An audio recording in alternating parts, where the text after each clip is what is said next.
एक बच्चा अकेले कितना भी पढ़े, फिर भी कुछ बातें क्यों नहीं समझ पाता? क्योंकि लर्निंग सिर्फ किताबों से नहीं, बल्कि लोगों, भाषा और एनवायरनमेंट से होती है। और इसी सीक्रेट को समझाया था लेव वाइगोत्स्की ने। नमस्कार दोस्तों, welcome to APJ education.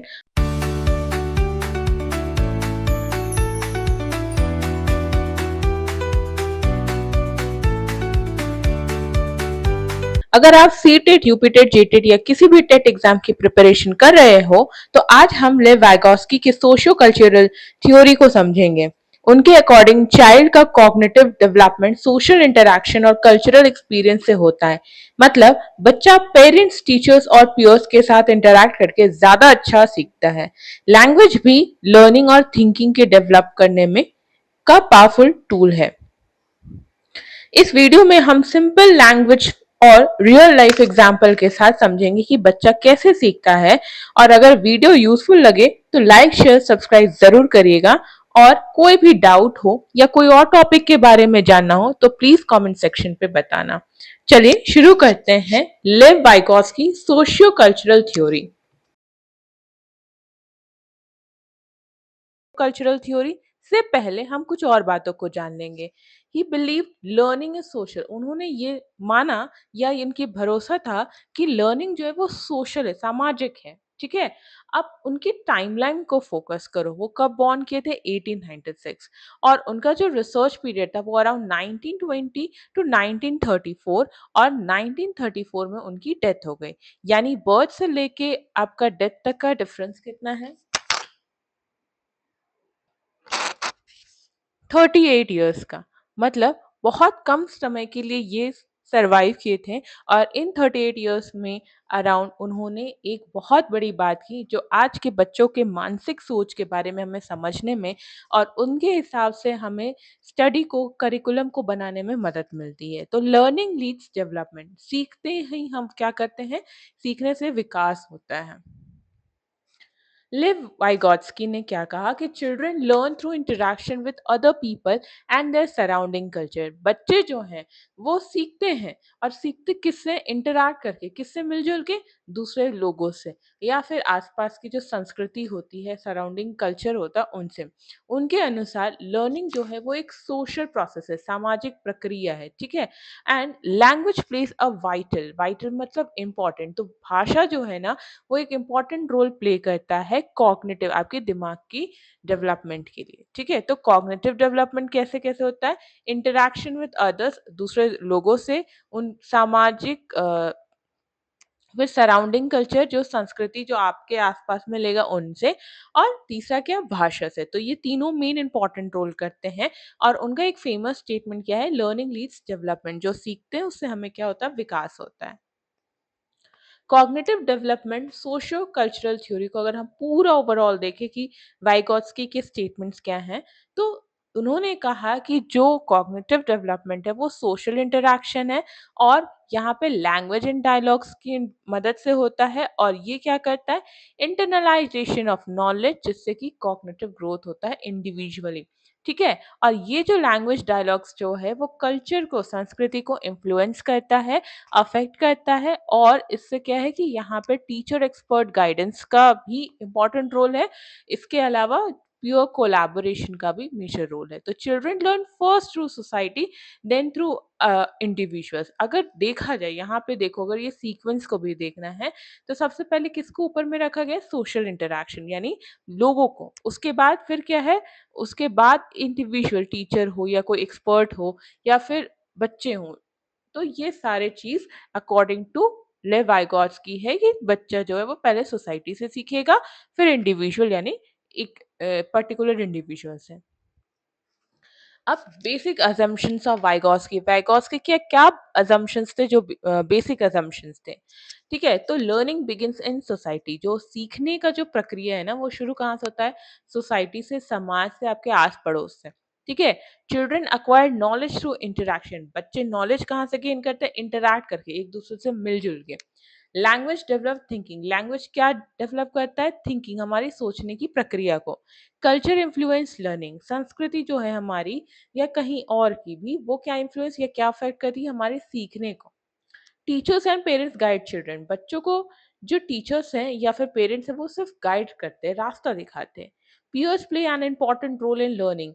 Peers मतलब जो हम उम्र के जो बच्चे हैं, जो भी व्यक्ति या बच्चा है जो उसकी उम्र के दराज के जो बच्चे हैं या व्यक्ति हुए, वो पीयर्स कहलाते हैं और वो एक मुख्य भूमिका निभाते हैं लर्निंग के लिए, ठीक है?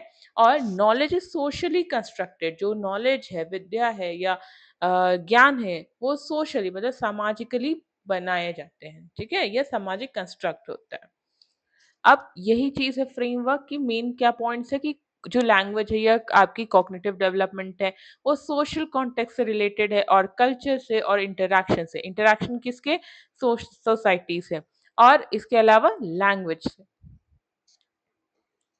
अब आता है what is socio cultural theory? Socio तो आप क्या करो, आप सोशियो और कल्चरल को ब्रेक करो। यानी सोशियो का मतलब क्या होता है? सोशल होता है, ठीक है? और कल्चरल का मतलब कल्चर होता है या फिर उसको सांस्कृतिक भी बोलते हो, ठीक है? तो सोशियो कल्चरल टर्मिनोलॉजी इसमें आता है। सोशल का मतलब लर्निंग थ्रू इंटरैक्शन विद अलग अदर्स। लर्निंग हमारा जो सीखना वो किससे होता है? बाकी लोगों के साथ मिलजुल के होता है, उनसे इंटरैक्ट करके होता है। कल्चर का मतलब क्या? कल्चरल का मतलब learning influenced by traditions, belief, customs and environment. देखो हमारे हर एक जगह की संस्कृति जो है या कल्चर है या जो ट्रेडिशंस होते हैं या जो वैल्यूज होते हैं ना, वो अलग अलग होते हैं। उनके थॉट आइडियाज अलग अलग होते हैं। तो ये चीज जो है वो इन्फ्लुएंस करता है, अफेक्ट करता है हमारी सीखने की प्रक्रिया को।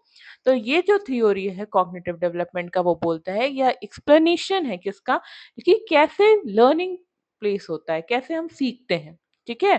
तो learning is a collaborative cultural embedded process. मतलब लर्निंग जो है वो कोलैबोरेशन में काम करता है, कल्चरल का या सोसाइटी का।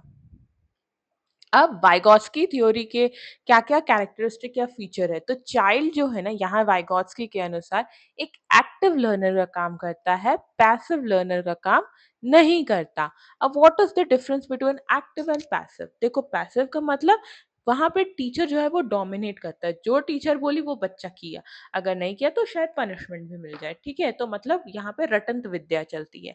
वहीं एक्टिव लर्नर जहाँ पे बच्चे जो हैं वो डोमिनेंट होते हैं, वो पूछते हैं, वो जानते हैं, वो प्रैक्टिकल की खोज करते हैं या फिर किसी भी चीज़ को जानने के लिए वो आंसर चाहते हैं प्रैक्टिकली, ठीक है? अब यहाँ पे जो टीचर है ना वो गाइड की तरह करेगा, मतलब वो ऐसा नहीं कि पूरा का पूरा आंसर बता रहा है, अब को क्वेश्चन एंड आंसर बोर्ड में लिखा दिया, बल्कि वो एक गाइड मतलब वो सिखाएगा कि तुम्हें ऐसे करना चाहिए, तुम्हें आंसर की तरफ रास्ता दिखाएगा, ठीक है? Learning occurs through interaction. जो सीखने की जो प्रक्रिया है वो इंटरैक्शन से होती है। किससे? सोसाइटी से बोल सकते हो और इन सोसाइटी में अलग-अलग लोग या व्यक्ति आते हैं। ठीक है? Culture shapes the thinking. जो हमारी संस्कृति है वो हमारी सोच को ना बनाती है, उसको आकार देती है। फिर आता है language is the main psychological tool. Language या भाषा जो है वो मेन इम्पोर्टेंट साइकोलॉजिकल टूल होता है। अब लर्निंग इज़ कोलैबोरेटिव। लर्निंग जो है वो कोलैबोरेटिव मतलब आप अकेले नहीं सीख सकते।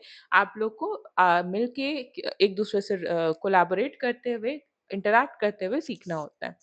Guidance improves cognitive development. जो गाइडेंस होती है ना वो आपकी कॉग्निटिव, आपके दिमाग की जो क्षमता है, उनकी जो विकास है, उसको इम्प्रूव करती है। और लर्निंग ऑकर्स बिफोर डेवलपमेंट मतलब सीखना जो है ना विकास से पहले होता है। ये बहुत इंपॉर्टेंट है। लैंग्वेज का भी बहुत इंपॉर्टेंट है, याद रखना। अब आते हैं व्हाट इज सोशल इंटरैक्शन। तो social interaction means communication and cooperation between individual during learning. हम जब सीखने के दौरान जो हम एक दूसरे से इंटरैक्ट करते हैं, कम्युनिकेट करते हैं या लोगों से कोऑपरेशन कर के बीच में कोऑपरेशन जो होता है, इसे हम सोशल इंटरैक्शन बोलते हैं। जैसे आपका क्या है सोर्स हुए सोशल इंटरैक्शन के, या कौन-कौन आते हैं सोशल इंटरैक्शन में? पेरेंट्स आते हैं, माता-पिता आते हैं, ठीक है? कम्युनिटी आती है मतलब कोई भी आपका एक ग्रुप आता है, समुदाय आता है, स्कूल आता है जहाँ पे बच्चे पढ़ने जाते हैं, टीचर्स हो गए, अलग-अलग तरह के टीचर्स हो जाते हैं, फ्रेंड्स होते हैं, friends from the different area, siblings मतलब आपके रिलेटिव्स। अब देखो सोशल इंटरैक्शन में बच्चा जो है वो किन-किन के साथ जुड़ता है, तो अगर वो घर पे है, तो घर पे वो किससे जुड़ेगा? माता-पिता से, रिलेटिव से, भाई-बहन से, फिर दोस्तों से मतलब आस-पड़ोस में। और जब स्कूल जाने लगेगा तो स्कूल्स में या टीचर्स से और अपने समुदाय से अगर वो सोसाइटी में जाता है। ठीक है? तो अगर एग्ज़ाम्पल देखा जाए तो टीचर जो है वो इंस्ट्रक्शन देती है और इसी चीज़ को बच्चा जो है वो सुनता है और रीडिंग विद क्लास में बच्चों के साथ वो रीड करता है और फिर वो धीरे-धीरे रीड करना मतलब सीखता है, ठीक है? A child learns to read by listening to the teacher and reading with the classmate. बच्चा जब स्कूल में है, जब टीचर इंस्ट्रक्ट कर रही है कि ऐसे बोलना है, apple, ball, cat, she is a good girl, he is a boy, तो इन चीज़ों को सुन के अपने दोस्तों के साथ, अपने क्लासमेट्स के साथ रीडिंग करते हुए बच्चा सीखता है पढ़ना, ठीक है? अब इसका क्या इम्पोर्टेंस है? तो इम्प्रूव्स अंडरस्टैंडिंग। अंडरस्टैंडिंग हमारा समझने की जो प्रक्रिया है उसे इम्प्रूव किया जाता है। इसमें कॉन्फिडेंस इससे बिल्ड होती है और कम्युनिकेशन जो है वो इंक्रीज मतलब आप एक दूसरे से कैसे बात करें, क्या बोलने का तरीका है या क्या स्टाइल होगा, वो इंकरेज होता है, यानी वो कम्युनिकेशन जो है वो इंकरेज होती है। बट बहुत सारे बच्चे ऐसे हैं ना जो बात नहीं करते या संप्रेषण नहीं करते एक दूसरे से। वो अंदर उनकी बहुत सारी चीज़ें हैं लेकिन वो किस तरह से बात करना है या हेजिटेशन उनमें आता है। तो ये जो सोशल इंटरैक्शन है वो एनकरेज करता है कम्युनिकेशन। इसके बाद डेवलप प्रॉब्लम सॉल्विंग स्किल्स। ये प्रॉब्लम सॉल्विंग मतलब कुछ डाउट्स है, कुछ इश्यूज़ है, कुछ प्रॉब्लम आया, उसे कैसे सॉल्व करना है, उनकी कला को सिखाता है या डेवलप करता है। ठीक है? अब आते हैं यही चीज़ है कि किन-किन से सोशल इंटरैक्शन होता है बच्चों का। तो अगर देखा जाए चिल्ड्रन सबसे पहले किन से बात करना सीखते हैं? पेरेंट्स से, फिर जब अगर स्कूल गए तो टीचर्स से, फिर वहाँ उनके कौन बनेंगे? फ्रेंड्स बनेंगे जो उनके हम उम्र के हों या उनसे बड़े भी हो सकते हैं। और ये सारे जो सोसाइटी में या आस-पास में जाओ तो कम्युनिटी से और उससे क्या करते हैं? वो लर्न करते हैं, ठीक है? उसके साथ-साथ लैंग्वेज का भी एक इम्पोर्टेंट रोल है जो हम फर्दर जानेंगे। तो अब आता है रोल ऑफ कल्चर, हमारी संस्कृति, हमारे ट्रेडिशंस, हमारे वैल्यू क्या रोल इम्पोर्टेंट प्ले करते हैं, उसके बारे में समझेंगे, ठीक है? बात है अकॉर्डिंग टू वाइगॉत्स्की के अनुसार every child learns according to the culture in which they grow up. हर एक बच्चा जो है ना वो सीखता है अब किसके अनुसार? जहाँ वो पढ़ा बड़ा जिस कल्चर में वो पला-बढ़ा है, ठीक है? तो कल्चरल इन्फ्लुएंसेस में क्या होता है कि बच्चे जो हैं उनमें लर्निंग स्टाइल, कैसी स्टाइल होगी लर्निंग की? क्या उनके बिलीफ्स होंगे, भरोसे होंगे, क्या स्टाइल है, क्या सोचने की क्षमता है या क्या सोचने का तरीका है, क्या कस्टम्स है, क्या वैल्यूज़ वो कैरी करते हैं, उनकी कैसा व्यवहार होगा, क्या लैंग्वेज है, वो सारे कुछ इन्फ्लुएंस करता है, ठीक है? अगर मान लो जैसे आप एक कंट्री को लेते हो इंडिया, इंडिया में अगर कल्चरल लर्निंग को देखो तो यहाँ पे बोला जाता है कि हम रिस्पेक्ट कैसे देते टीचर्स को या एल्डर्स को? पैर छू के, टचिंग फीट, ठीक है? वहीं पे जापान में क्या है, यही चीज़ जो रिस्पेक्ट करने का है, bowing of greet to greet others मतलब थोड़ा आप झुकते हैं वहाँ के बच्चे या वहाँ के लोग ताकि आपको एज़ अ रिस्पेक्ट शो कर सकें। वेस्टर्न कंट्रीज़ में बोलो तो वहाँ पे हैंडशेक होता है या डायरेक्ट कम्युनिकेशंस होता है। वहाँ पे पैर छूने का या फिर झुकने का कोई फीचर या कोई कल्चरल हैबिट नहीं है। तो हर एक अलग-अलग देश या अलग-अलग रीजन में अलग-अलग वे ऑफ कल्चरल लर्निंग है। अब आता है लैंग्वेज। लैंग्वेज भाषा जो कि सबसे इम्पोर्टेंट साइकोलॉजिकल टूल है, ठीक है? ये हमें क्या-क्या में मदद करती है? ये हमें सोचने में मदद करती है, ठीक है? हमें रीज़निंग मतलब हमें तर्क या फिर चीज़ों को तर्क-वितर्क करना भी सिखाती है। यानी तार्किक सोच या फिर तर्क शक्ति भी हमें सिखाती है।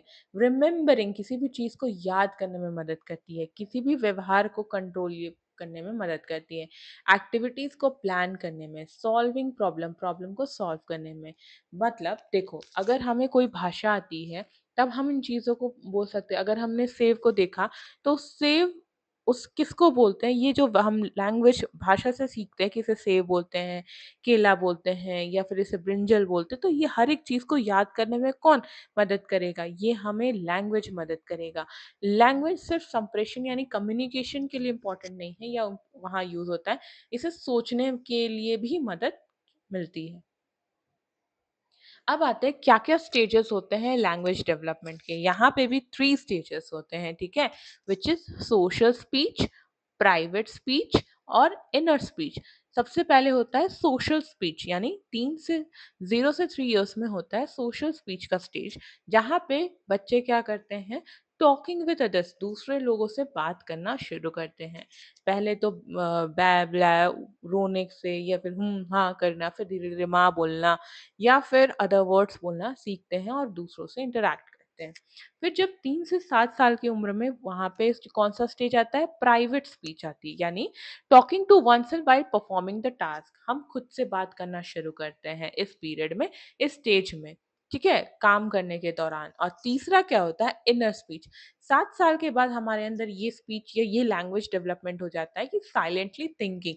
हम कुछ सोचते हैं, चाहे वो ओवरथिंकिंग हो या फिर थिंकिंग हो, तो हम सोच के अपने से बात करते हैं या अपना लैंग्वेज डेवलप करते हैं, ठीक है? तो अब आता है, सबसे पहले यहाँ पे एक बार फिर से समझ लेते हैं कि सोशल स्पीच क्या है। तो ये सोशल स्पीच 0 से 3 इयर्स के अराउंड हम आता है, जहाँ पे कम्युनिकेट करते हैं भाषा से दूसरे लोगों को। और यहाँ पे बच्चे को एक्सप्रेस करने में मदद मिलती है। जैसे उन्हें पानी चाहिए तो मम-मम बोलेंगे या फिर पानी बोलना सीखेंगे। फिर प्राइवेट स्पीच में बच्चे जो हैं वो प्रॉब्लम्स जब सॉल्व कर रहे हैं तो वो खुद से बात करना शुरू करते हैं। इससे क्या होता है, इससे कंसंट्रेशन इंक्रीज़ होती है और उनमें सेल्फ कंट्रोल होता है और उन्हें प्लान करने में मदद मिलती है। और इनर स्पीच में क्या होता है, इनर स्पीच आपका 7 साल के बाद आता है, जहाँ पे बच्चे खुद से अपना एक साइलेंट थिंकिंग करते हैं कि 4 इंटू 8 कितना होगा, या फिर आज का क्या प्लान है या कैसे एक्टिविटी को रेगुलेट करना है। तो इस तरह से लैंग्वेज डेवलप होता है 3 स्टेजेस में। Zone of proximal development. Zone of proximal development यानी ज़ेडपीडी क्या है? तो देखो, ये कॉन्सेप्ट है जो वाइगोत्स्की ने बताया था। तो पहले ये एग्जाम्पल के थ्रू समझो कि हमें कुछ चीज़ें ना जो अपने से आती हैं, हम खुद से अब कर सकते हैं। तो उस पोर्शन को, उस डेवलपमेंट को हम एक्चुअल डेवलपमेंट बोलते हैं, ठीक है? और कि कुछ चीज़ें ऐसी हैं जो हमें नहीं आती, हमारे सीखने से परे हैं। उससे हम बियॉन्ड करंट एबिलिटी वाले रीज़न में डालते हैं, ठीक है? लेकिन इन दोनों के बीच में एक और पोर्शन प्रेज़ेंट है, that is called as ZPD, that is zone of proximal development. Zone of proximal development में क्या आता है कि यहाँ पे बच्चे के पास क्षमता है कि सीख ले, वो सीख सकता है, वो लर्न कर सकता है, लेकिन किसी की मदद से। और ये किसकी मदद से? ये एमकेओ की मदद से। और ये एमकेओ कौन है? मोर नॉलेजेबल अदर, मतलब आपसे जो ज़्यादा नॉलेज रखते हैं, उन्हें हम एमकेओ बोलते हैं। और वो क्या करते हैं? वो गाइड करते हैं, वो आपको बताते हैं, सिखाते हैं। और उसी सिखाने को या गाइड करने को हम क्या बोलते हैं? स्कैफोल्डिंग बोलते हैं, ठीक है? ये चीज़ समझ गए कि वाइगॉत्स्की के जो कॉन्सेप्ट है, ज़ेडपीडी क्या है? वो एरिया, वो रीजन है जहाँ पे हम जो लर्निंग है वो कर सकते हैं, लेकिन किसकी मदद से? एमकेओ की मदद से। और एमकेओ क्या करता है? स्कैफोल्डिंग या गाइडिंग करता है, ठीक है? अगर हमें ज़ेडपीडी निकालना है, what is zone proximal development, तो यहाँ पे क्या है? Potential development minus actual development. ये जो एक्चुअल डेवलपमेंट का रीजन है, ठीक है? यहाँ पे जो है, और पोटेंशियल डेवलपमेंट क्या हुआ बच्चा लोग? तो potential development zone of proximal development का सबसे ऊपरी वाला किनारा है। मतलब ये वाला पोर्शन जो आपका, लाइन्स जो छोटे-छोटे हैं ना,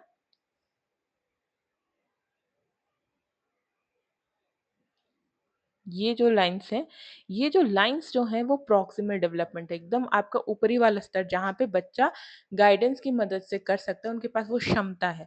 तो उसी चीज़ को हम पोटेंशियल डेवलपमेंट बोलते हैं। तो ज़ेडपीडी अगर आपको निकालना है तो क्या करना होगा? Potential development minus actual development. तो वो उन दोनों क्षेत्र का, रीजन का स्पेस है, और इसी को क्या बोलते हैं? Zone of proximal development. ठीक है? अगर एग्ज़ाम्पल से समझना है, तो एक बच्चा जो है उसे अपने से खुद से नंबर ऐड करना आता है इंडिपेंडेंटली। तो वो किस ज़ोन पे होगा? वो एक्चुअल डेवलपमेंट वाले ज़ोन में होगा, ठीक है? एडी बोल देते हैं। और बच्चा जो है जब टीचर से हेल्प लेता है और मल्टिप्लिकेशन सीख जाता है, तो वो कौन से ज़ोन पे है? दैट इज़ ज़ेडपीडी पे है। और बच्चा को अभी अलजेब्रा नहीं आता, अभी वो सीख भी नहीं सकता, तो वो किस पोर्शन पे आ जाएगा, या वो पॉइंट कहाँ आएगा? बियॉन्ड करंट एबिलिटी, मतलब वो अभी इसे नहीं कर सकता। ठीक है? और पोटेंशियल डेवलपमेंट आपका ज़ोन ऑफ प्रॉक्सिमल डेवलपमेंट का सबसे ऊपरी वाला जो परत है या ऊपरी वाला जो लेयर है, उसे बोलते हैं, ठीक है? अब आता है सीटेट की exam tip. Most learning occur inside the ZPD with guidance from the more knowledgeable other. जो ज़्यादातर जो आपकी लर्निंग होती है ना, वो ज़ेडपीडी वाले रीजन में आता है, और किसकी मदद से होता है? मोर नॉलेजेबल अदर के थ्रू होता है। यही चीज़ को यहाँ पे दिया गया है आपका और यहाँ पे बताया गया है कि इसका ज़ेडपीडी को जानने का एजुकेशनल इम्पोर्टेंस क्या है? क्यों हम इसको इतना फ़ोकस कर रहे हैं? तो एक्चुअली ये क्या है कि ये हमारे जो लर्नर है उनकी पोटेंशियल को मतलब कैसे सीख सकते हैं, उनकी जो क्षमता वो आइडेंटिफ़ाई करने में मदद करता है और उसके अनुसार टीचिंग स्ट्रैटेजी टीचर जो है वो अपनी टीचिंग स्ट्रैटेजी डेवलप कर सकता है और ग्रेजुअल इंडिपेंडेंस को इंकरेज प्रमोट कर सकता है कि मतलब वो सीख सके बच्चा और उसके अलावा जो लर्निंग जो है वो मीनिंगफुल हो जाए मतलब इधर-उधर की बातें ना हो, वो कोई सेंस ना बने ऐसी लर्निंग का क्या फ़ायदा कि जिसमें सेंस ही नहीं बन रहा है।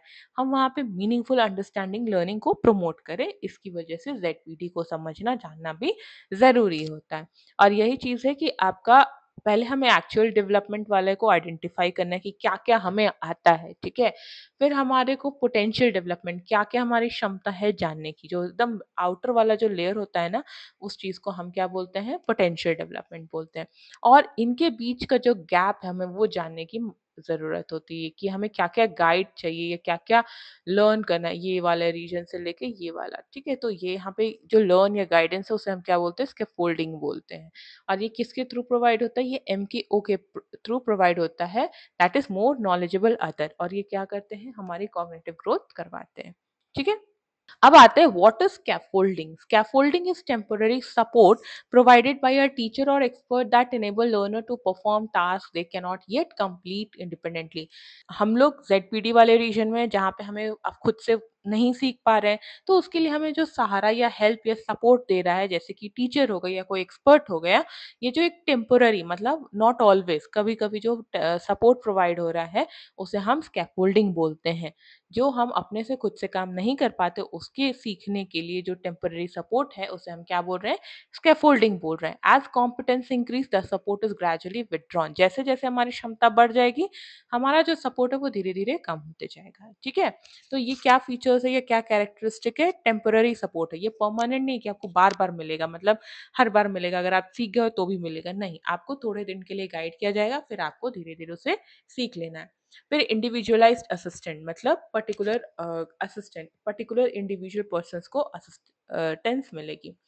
स्टेप बाय स्टेप गाइडेंस होगी। गाइडेंस ऐसा नहीं कि आपको एक बार में बोल दिया कि ऐसे ही करो, ये आपको हर एक प्रोसीजर के थ्रू या स्टेप्स के थ्रू गाइडेंस दिया जाएगा।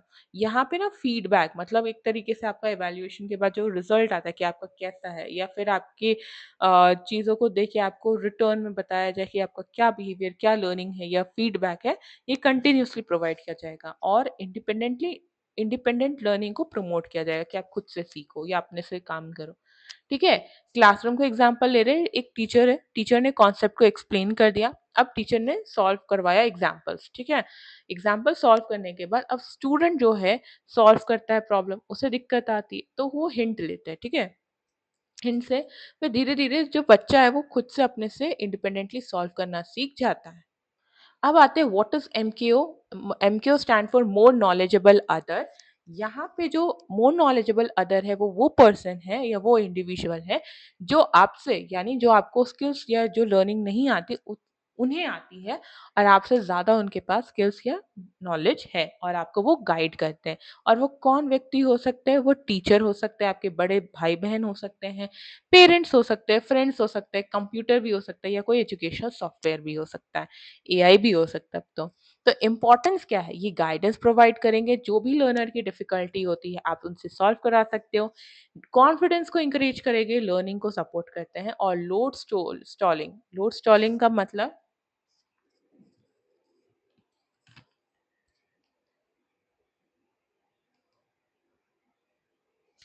नेक्स्ट आता है रिलेशनशिप बिटवीन ज़ेडपीडी एंड स्कैफोल्डिंग। इन दोनों के बीच का क्या रिलेशन है? उससे पहले हमने ये बात की कि आपका यहाँ पे करंट एबिलिटी वाला स्टेज होता है या एक्चुअल डेवलपमेंट भी अब बोलते हैं लोग और एक रीजन जो कि आपके रीच से बाहर है, ठीक है? तो वहाँ पे आपका एक रीजन आता है बीच में जिसे हम ज़ेडपीडी बोलते हैं। इसे हम निकालते कैसे हैं? Actual development minus potential development. Potential development क्या हुआ? ये जो ज़ेडपीडी का जो एकदम किनारे वाला जो टॉप मोस्ट पोर्शन होता है, ठीक है? है? ये वाला रीजन, इसे हम पोटेंशियल डेवलपमेंट बोलते हैं, ठीक है? इससे हम निकालते हैं क्या है? ज़ेडपीडी, जहाँ पे हमारी लर्निंग होती है किसकी मदद से? स्कैफोल्डिंग, गाइडेंस की मदद से, और ये गाइडेंस कौन प्रोवाइड कर रहा है? एमकेओ प्रोवाइड कर रहा है। तो अब इस चीज़ को समझो कि ज़ेडपीडी और स्कैफोल्डिंग क्या है? तो ZPD stand for zone of proximal development, जहाँ पे या एरिया जहाँ पे लर्निंग होती है, और ये स्कैफोल्डिंग क्या है? ये मेथड है जिससे कि लर्निंग को सपोर्ट किया जाता है, या गाइडेंस है जहाँ जिससे कि लर्निंग सपोर्ट होता है। यहाँ पे लर्नर्स पोटेंशियल को देखा जाता है। यहाँ पे जो पर्सन है या जो इंडिविजुअल है या स्टूडेंट है, उनकी क्षमता को बताता है, ठीक है? यहाँ स्कैफोल्डिंग क्या बताता है कि टीचर्स की इंस्ट्रक्शनल सपोर्ट कैसी है, ठीक है? मतलब वो क्या इंस्ट्रक्शन या गाइडेंस प्रोवाइड करेगी। ये कॉन्सेप्ट है, और यहाँ पे स्कैफोल्डिंग क्या है? टीचिंग स्ट्रैटेजी को बताता है, ठीक है?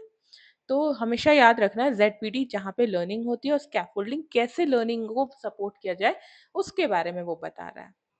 नेक्स्ट हमारा आता है teaching and learning, guided participation, cognitive apprenticeship and reciprocal teaching. Vygotsky के जो कॉन्सेप्ट या थ्योरी है, उनसे बेस्ड 3 तरह से आपका टीचिंग एंड लर्निंग कॉन्सेप्ट को यूज़ किया जाता है। क्या-क्या है? तो सबसे पहला जो आपका आता है, उसे हम क्या बोलते हैं? उसे हम गाइडेड पार्टिसिपेशन बोलते हैं। यहाँ पे क्या होता है? यहाँ पे बच्चे जो हैं ना, वो पार्टिसिपेट करके सीखते हैं।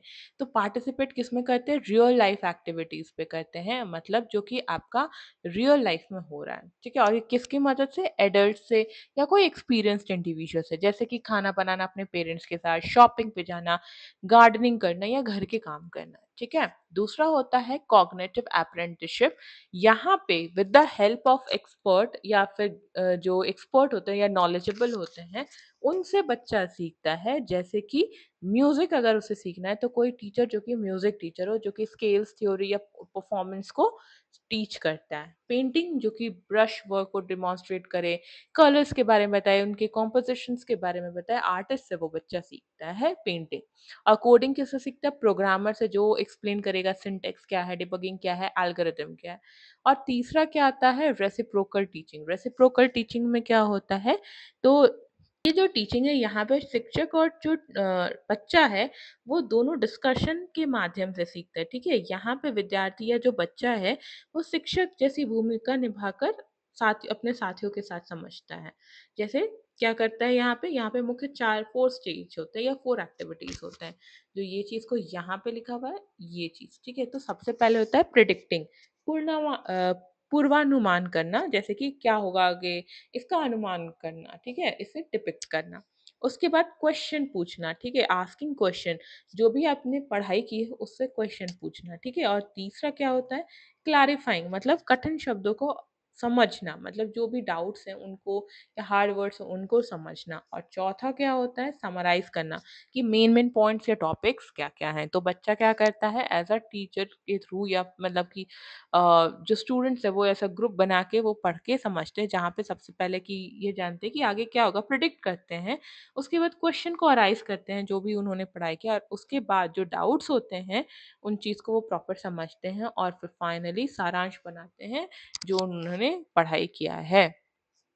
अब रोल ऑफ टीचर क्या होना चाहिए? तो एक टीचर जो है वो एक्टिवली पार्टिसिपेट करना चाहिए। ऐसा नहीं कि वो सिर्फ बोल रही है, बच्चा सुन रहा है, नहीं सुन रहा है, सो रहा है, जाग रहा है, क्या कर रहा है, उनसे कोई फ़र्क नहीं पड़ रहा है, ऐसा नहीं। वो एक्टिवली बच्चों को, हर एक बच्चे को फ़ोकस करे कि बच्चा क्या कर रहा है। क्वेश्चंस पूछना, उनसे क्वेश्चंस पूछा जा रहा है, फिर पीयर, वो जो बच्चे, जो हम उम्र के बच्चे हैं, उनसे इंटरैक्ट करना, प्रॉब्लम को सॉल्व करना, और रिफ्लेक्ट ऑन लर्निंग, सिखाने में रिफ्लेक्ट करना, मतलब सिखाना है, ना कि बस बोलना है। लर्न कोऑपरेटिवली, बच्चे को एक-दूसरे के साथ कोऑपरेटिव वे में सिखाना, ठीक है? नाउ पीयर्स की क्या रोल्स होती हैं, मतलब हम उम्र या सेम एज के जो ग्रुप्स होते हैं उनकी। कोऑपरेटिव लर्निंग, एक साथ एक मिल-जुल के पढ़ाई करना, सीखना, ग्रुप डिस्कशन करना, पीयर ट्यूटरिंग मतलब जो बच्चे को पता है वो पढ़ा रहा है दूसरे बच्चे को। आइडियाज़ को शेयर करना, प्रॉब्लम सॉल्विंग और मोटिवेट करना। आज के टाइम पे अगर देखो तो बच्चे जो है ना, वो दूसरे को डीमोटिवेट करने में एकदम आतुर होते हैं कि मुझे ये बच्चा अगर पसंद नहीं है तो मैं उसे डीमोटिवेट करूँगा। तो ये चीज़ को ना होते हुए मोटिवेशन बच्चों के थ्रू होना चाहिए, ताकि दूसरा बच्चा भी आपके साथ आगे बढ़ सके। कोऑपरेटिव लर्निंग क्या है? तो कोऑपरेटिव लर्निंग एक दूसरे के साथ पढ़ाई करना, सीखना। तो इसमें क्या-क्या आ जाता है, कौन-कौन से मेथड्स भी आते हैं, तो ग्रुप डिस्कशन करना, एक-दूसरे से बात करते हुए ग्रुप में, थिंक, पेयर, शेयर मतलब सोच के पेयर करके और उस चीज़ को शेयर करना एक-दूसरे के साथ। रोल प्ले मतलब एक्ट करके, डिबेट करके उसमें कि या फॉर और अगेंस्ट में आके, फिर पीयर ट्यूटरिंग मतलब ग्रुप में आप पढ़ा रहे हो, प्रोजेक्ट वर्क एक-दूसरे के साथ प्रोजेक्ट बना के, सोशली इंटरैक्ट करके। इससे क्या फ़ायदा होगा?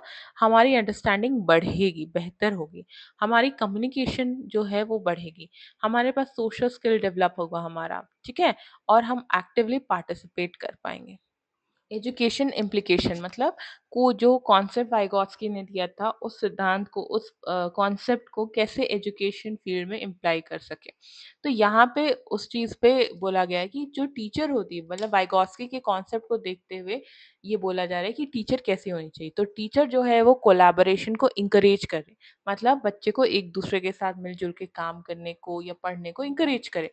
एक्टिविटी बेस्ड मतलब आपको एक्टिविटी कराए वैसी लर्निंग को। प्रोमोट पीयर इंटरैक्शन मतलब एक दूसरे से इंटरैक्ट करने को प्रमोट करें। स्कैफोल्डिंग मतलब वो सिर्फ गाइड कर रही है, ठीक है? आपको इन्फॉर्मेशन दे रही है स्टेप बाय स्टेप। लेकिन आपको पूरी तरह से मतलब आपको सीढ़ी पे के ऊपर नहीं चढ़ा रही है। वो आपको गाइड करते हुए वन बाय वन आपको सीढ़ी पे पहुँचाते हुए ऊपर टॉप की तरफ पहुँचा रही है, जहाँ पे आपको पूरी नॉलेज हो जा रही है और आप खुद से कर पा रहे हो। आइडेंटिफाइंग ईच लर्नर्स ज़ेडपीडी मतलब हर एक जो बच्चा जो सीख रहा है या सीखने वाले जो लोग हैं, उनकी ज़ेडपीडी यानी ज़ोन ऑफ प्रॉक्सिमल डिस्टेंस को वो जाने। हर किसी की कल्चरल डाइवर्सिटी को अंडरस्टैंड करें, रिस्पेक्ट करें। लैंग्वेज डेवलपमेंट को मोटिवेट करें और रेगुलर फीडबैक प्रोवाइड करें मतलब क्या रिस्पॉन्स है, कैसा है, उन सब के बारे में बच्चों को बताएं। ठीक है, अब आता है एडवांटेजेस एंड लिमिटेशंस। वाइगॉत्स्की की क्या-क्या जो थ्योरी है उनसे क्या एडवांटेज है? हाई ऑर्डर थिंकिंग जो है वो डेवलप होती है मतलब हाई ऑर्डर थिंकिंग मतलब बहुत सारे चीज़ें जो है जैसे आपने कोई कॉमन चीज़ को समझा, उससे रिलेटेड और अंडरस्टैंडिंग को बढ़ाया जिससे कि हम जो मेजर प्रॉब्लम्स होते हैं ना वो सॉल्व कर पाएँ। कम्युनिकेशन जो है वो इम्प्रूव हो सकता है, कोऑपरेशन एनकरेज किया जाता है, कॉन्फिडेंस बिल्डअप होता है, इंक्लूसिव एजुकेशन सपोर्ट होता है। इंक्लूसिव का मतलब इंक्लूडिंग ऑल, ठीक है? मतलब सारे को एक साथ मिलके पढ़ाई, कोई भी चाहे मेल, फीमेल, ट्रांसजेंडर कोई भी है तो वो एक साथ मिलके प्रमोट करे। इनफैक्ट डिसेबल स्टूडेंट्स को भी प्रमोट करती है कि एजुकेशन एक साथ प्रोवाइड किया जाए। फिर प्रमोट एक्टिव लर्निंग, लर्निंग कैसी हो? एक्टिव हो। एनहांस प्रॉब्लम सॉल्विंग स्किल, जो प्रॉब्लम्स आ रहे हैं तो उनको सॉल्व करने की जो स्किल्स है उनको बढ़ाती है। लेकिन क्या-क्या लिमिटेशंस और दायरे हैं? तो give less importance to the biological maturation. यहाँ पे बायोलॉजिकली नहीं सोचा जाता कि उनकी कितनी मैच्योरिटी हुई मतलब हर कोई बच्चा एक जैसा नहीं होता। तो कोई होता है कि जो बहुत ज़्यादा ग्रोथ फटाफट कर लेता है, कुछ जो होते हैं बहुत वीक होते हैं, उन्हें बहुत टाइम लगता है समझने के लिए। तो अगर हम इन दोनों को एक साथ बैठा रहे हैं या उनके बीच के जो एवरेज बच्चे को भी बैठा रहे हैं, तो ये बच्चे जो कि बहुत वीक है, वो पीछे हो जाएँगे। तो इस चीज़ों को या बायोलॉजिकली जो मैच्योर है, उनको हम फ़ोकस नहीं कर रहे हैं। Difficult to implement in overcrowded classroom. देखो कि अगर बच्चों की ना गवर्नमेंट सेक्टर्स में तो ऐसे भी 30 अराउंड रखते हैं, 30-40 मैक्सिमम जाता है। लेकिन अगर प्राइवेट सेक्टर्स में जाओ तो 50-60 स्टूडेंट्स होते हैं क्लास में। ठीक है? तो इस इतने सारे बच्चों पे इम्प्लीमेंट करना, एक टीचर जो है हर किसी की ज़ेडपीडी ज़ोन को समझे, बहुत डिफ़िकल्ट हो जाता है। फिर आता है रिक्वायर्स ट्रेन्ड टीचर, टीचर्स जो है वो उनको ट्रेनिंग प्रोवाइड वैसे टीचर्स चाहिए, लेकिन ये हर टीचर्स को प्रोवाइड नहीं हो पाता और ये काफ़ी लंबा समय लेता है, टाइम कंज्यूमिंग होता है और individual guidance is not always possible. हमारे को ना एक टाइम लिमिट दिया हुआ होता है कि इस टाइम पे सेमेस्टर हो जाएगा, इस टाइम पे यूनिट टेस्ट हो जाएगा, तो एज़ अ टीचर बहुत सारे लोड्स हो जाते हैं, तो इंडिविजुअली गाइड करना ना पॉसिबल नहीं हो पाता हर टाइम। तो अब हमने पूरा इस टॉपिक को कंप्लीट कर लिया। अब हम इसकी रिविज़न एक पेज में करेंगे। तो हम साइकोलॉजिस्ट के बारे में बात कर रहे थे, जो रशिया के थे, जो 38 इयर्स के अराउंड में उन्होंने काम किया था, लेव वाइगॉत्स्की, जो कि उनका थ्योरी क्या था, सोशियो कल्चरल थ्योरी के बारे में उन्होंने बात की थी और उन्हें फादर ऑफ सोशल कंस्ट्रक्टिविज़्म कहा जाता है। इन्होंने क्या कहा था, लर्निंग प्रीसीड्स डेवलपमेंट, लर्निंग से हम डेवलपमेंट होती है, लर्निंग पहले आता है डेवलपमेंट के। और ये कैसे होता है? सोशल इंटरैक्शन जो है उसकी मदद से वो बहुत ज़रूरी होता है। कल्चर संस्कृति जो है वो कॉग्निशन को इन्फ्लुएंस करता है। लैंग्वेज जो है वो एक टूल है किसकी? सोच की। ठीक है? उसके बाद स्टेजेस ऑफ स्पीच 3 होते हैं, सोशल स्पीच जहाँ पे वो बच्चे जो हैं वो एक-दूसरे से मतलब जो समाज है उससे बोलना का जो कला सीखता है। फिर प्राइवेट मतलब वो अपने से बात करने का जो काम करने के टाइम जो खुद से बात करता है उसे हम प्राइवेट स्पीच बोलते हैं। और इनर स्पीच जब वो बड़ा हो जाता है तो वो खुद से बातें करता है और सोचता है, वो चीज़ को हम इनर स्पीच बोलते हैं।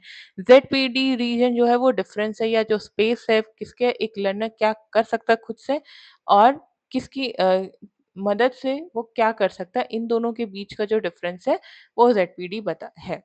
और ये यहाँ पे जो गाइड स्कैफोल्डिंग होती है, वो क्या होती है? स्कैफोल्डिंग टेम्पोररी सपोर्ट होती है, ये गाइडेंस होती है। ये ना इंट्रोड्यूस किया गया था किसने? ब्रूनर ने, ठीक है? ये ब्रूनर ने इंट्रोड्यूस किया है, ना कि वाइगोत्स्की ने। और एमकेओ क्या है? मोर नॉलेजेबल अदर और ये कौन-कौन हो सकते हैं? टीचर हो सकता है, पेरेंट हो सकता है, पीयर हो सकता है, या एक्सपर्ट हो सकता है। यहाँ पे कौन-कौन से टीचिंग मेथड हम यूज़ कर सकते हैं? कोऑपरेटिव लर्निंग को हम यूज़ कर सकते हैं, पीयर ट्यूटोरिंग को, डिस्कशन को, गाइडेड प्रैक्टिस, कोलैबोरेटिव एक्टिविटीज़ मतलब कंबाइन एक्टिविटीज़। बहुत सारे बच्चे एक साथ जुड़ के एक्टिविटी परफॉर्म कर रहे हैं, ठीक है? लास्ट फाइनल चार्ट जो कि हमको एक बार पढ़ना है फिर से, दैट इज थ्योरी कौन सी है? सोशियो कल्चरल थ्योरी है। साइकोलॉजिस्ट कौन थे? लेवाइगॉस्की। मेन फोकस कहाँ किया गया है? सोशल इंटरैक्शन पे, लैंग्वेज पे और कल्चर पे, ठीक है? फेमस स्टेटमेंट क्या है? Learning leads development. Psychological tool क्या है? कौन सा टूल है जो कि साइकोलॉजिकली इंपॉर्टेंट है? लैंग्वेज है। की कॉन्सेप्ट क्या है? ZPD that is zone of proximal development, जो कि स्पेस है या रीजन है किस किस के कि क्या बच्चा खुद से कर सकता है से लेके प्रॉक्सिमल डेवलपमेंट या जो हाईएस्ट जो पोजीशन होता है पोर्शन जेडपीडी का। यहाँ पे टीचिंग स्ट्रैटेजी क्या यूज होती है? गाइडेंस कैसे होती है?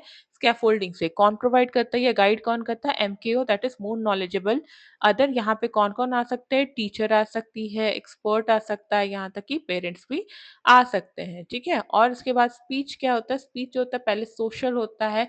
सोशल जो कि मतलब कि बाकी जो समाज या सोसाइटी से बात करते हैं जो छोटे बच्चे, जैसे मम्मम फिर नई-नई ऐसे करके बात करते हैं लोगों से।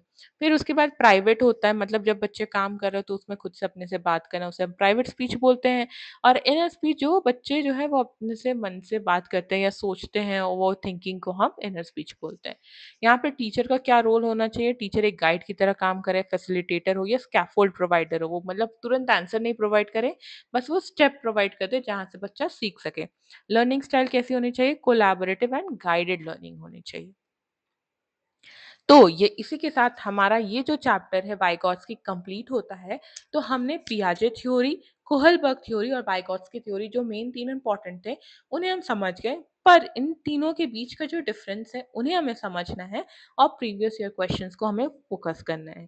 तो नेक्स्ट वीडियो में हम कोशिश करेंगे कि जितने भी पॉसिबल क्वेश्चंस हैं रिलेटेड टू पियाजे, वाइगॉट्स्की एंड कोहलबर्ग वो करें। Till then do like, share and subscribe. और कोई भी डाउट्स एंड कोई भी टॉपिक्स है जिसे आप कवर करवाना चाहते हो तो बेझिझक बता सकते हो कमेंट सेक्शन पे। बाकी सारे वीडियोस के लिए आप यहाँ पे क्लिक कर सकते हो और देख सकते हो। तो thank you, have a nice day.